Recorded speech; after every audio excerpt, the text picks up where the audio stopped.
러시아의 우크라이나 침공으로 인한 전쟁이 5월 초에 끝날 수도 있다는 우크라이나 정부 측의 분석이 나왔습니다.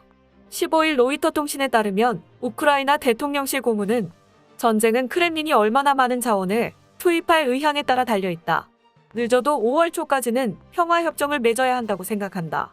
아마도 더 일찍 볼 수 있을 것이다. 라고 현지 매체들에게 전했습니다. 5월 무렵에는 러시아가 전쟁을 위해 투입시킨 자원이 고갈된다고 보고 있는 것인데요. 또한 그는 우리는 지금 갈림길에 서 있다. 신속하게 평화협정이 체결돼 병력 철수 등이 이루어질 수도 있고 그렇지 않다면 러시아가 중동에서 협력했던 시리아인들을 전쟁에 투입시키기 위한 시도도 할 것이라며 러시아가 한 달 동안 징집병들을 훈련시켜 새로 투입한다는 완전히 돌아버린 시나리오도 있을 수 있다고 말해 불안감을 고조시켰습니다. 그러면서 평화협정이 이루어지더라도 1년 동안은 소규모 군사적 충돌이 계속될 수 있다고 말했습니다.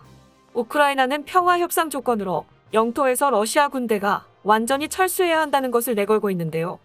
지금까지 4차례 진행된 우크라이나와 러시아 당국 간의 회담은 수미, 마리우폴 등 포위된 도시에서 민간인 대피를 보장하는 인도주의적 통로 외에는 성과를 보지 못했습니다. 심지어 15일 뉴욕타임스에 따르면 우크라이나 전쟁을 지켜보는 시리아인들이 무시무시한 데자뷰를 느끼고 있다고 전했을 정도로 날이 갈수록 전쟁의 긴박감은 고조되고 있습니다.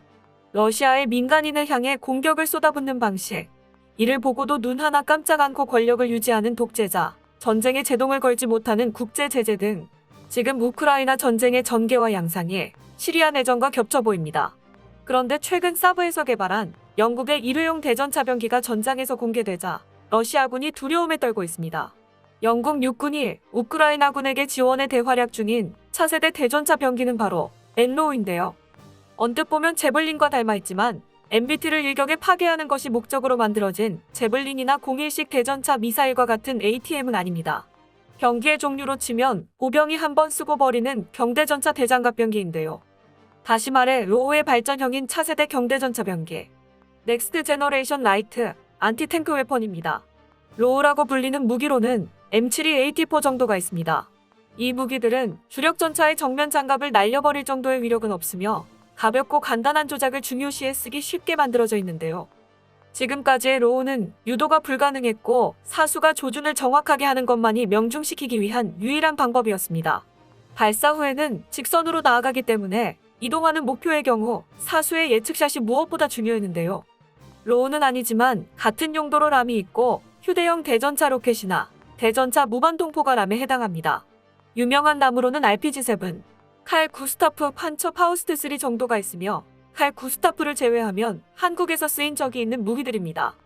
엔로우는 로우의 단점을 극복한 무기입니다.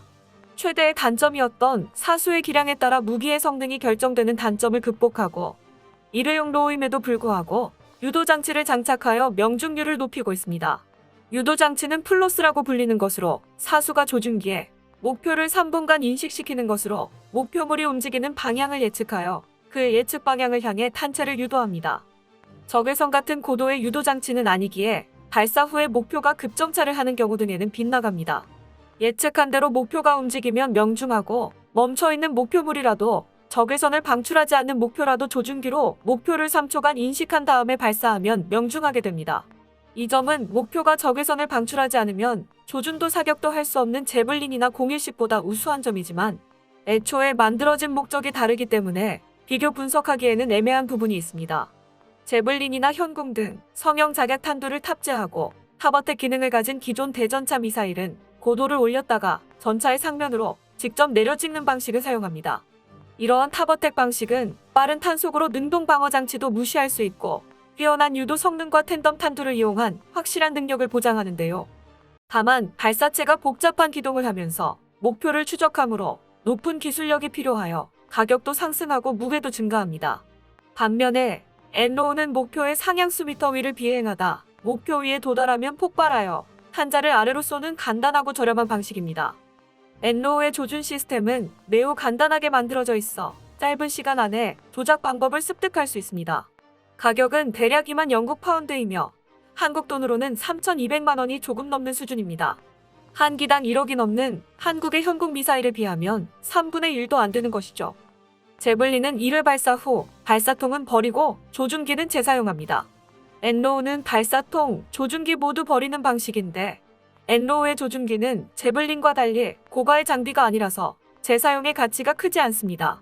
파이어 M4겟이 가능하며 목표에 직격하는 직접 타격 모드와 목표를 상공으로 기폭시켜 장갑이 약한 상부에서 장갑을 관통해 파괴하는 타버텍 모드 총 2가지가 있습니다. AT-4CS처럼 후폭풍이 적어 건물 안이나 벙커 안 등 좁은 공간에서 외부에 위치한 목표를 향해 5초 내 발사가 가능합니다. 후폭풍과 포고화염을 줄이기 위해 저속으로 발사관에서 사출하여 일정 거리 진행 후 로켓이 점화되는 콜드런칭 방식을 사용합니다. 타버텍 기능은 성형 작약탄두를 아래 방향을 보게 설치하여 갖춰졌습니다. 화면에 황색 원통 같은 부품이 바로 탄두입니다. 전차를 공격할 경우 OTA 모드로 장갑이 얇은 전차 상부를 공격하면 되는데요. OTA 모드를 탑재했기 때문에 MBT를 격파하는 것에 있어 이전의 로우나 휴대용 대전차 화기를 아득하게 뛰어넘는 뛰어난 능력을 보여줍니다. 엔로우의 장갑 관통력은 500mm인데요. 현존하는 전차 중 호탑 부분에 해당하는 상부의 두께가 500mm를 넘어가는 경우는 없기 때문에 사실상 모든 전차를 뚫을 수 있는 관통력을 가지고 있다는 것입니다. 실제로 제조사 측은 현존하는 모든 전차의 뚜껑을 딸 수 있다고 주장하고 있습니다. 전차 이외에 장갑이 얇거나 장갑이 없는 차량, 토치카 등의 벙커에는 직접 타격 모드로 직격시킵니다. 탄속도 꽤 빠른 편이라 탄두는 발사 후 일반 사거리 기준 2.5초 내에 목표물에 도달하는데요. 모두에 관계없이 조준 시간이 매우 짧으므로 유연성도 뛰어납니다. 사거리로 따지자면 엔로우는 기존 대전차 미사일보다는 1000m 이내 사거리를 지닌 대전차 로켓과 포지션의 상당수가 겹칩니다.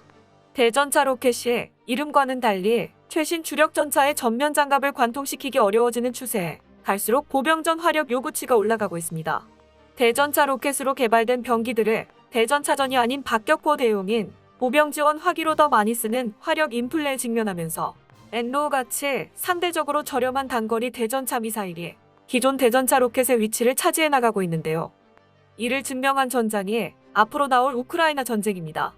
현재의 우크라이나의 위기에 영국이 우크라이나에 엔로우 2000기가량을 제공하였고 확전 이후 러시아군 전차를 격파하는 데 크게 기여하고 있습니다.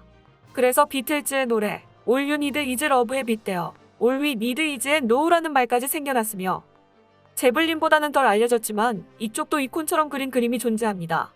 제블린과 함께 수가 더 많은 노우급인 일종의 하이로우 믹스로 운용되고 있고 기존 대전차 로켓 운용 방식대로 시가전시에 직사로 쏘는 상황에서 특히 유용하다고 알려져 있습니다.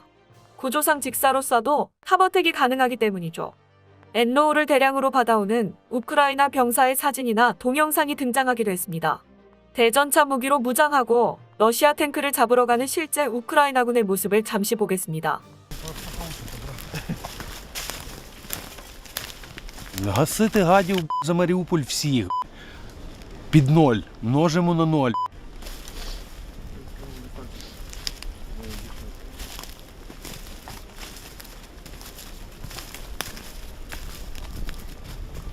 묵묵히 나라를 지키기 위해 전장으로 향하는 그들의 모습이 멋집니다. 전시 소집된 우크라이나의 예비군들도 러시아 기갑 전력을 상대로 한 대전차전을 강조해서 교육받고 있을 정도로 현재 우크라이나에서의 엔로우에 대한 인기는 어마어마합니다. 일회용이기 때문에 탄체가 들어가 있는 상태에서 용기의 수납, 유지 보수가 자유롭게 20년간 보관하는 것이 가능합니다. 낮은 고도에서 저속으로 비행하는 헬기에 대항하기도 좋습니다. 사정거리는 20m에서 800m이며 초근거리에서 발포하는 것에도 무리가 없습니다.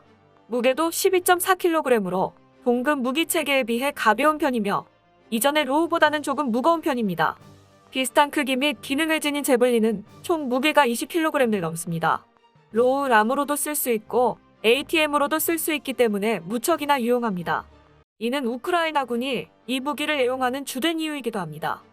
게다가 앞서 여러 번 나왔듯이 일회용이기 때문에 사격한 뒤에는 들고 움직일 필요도 없으니 병사 하나당 한 대는 무조건 가지고 다니기에도 손색 없는 무기입니다.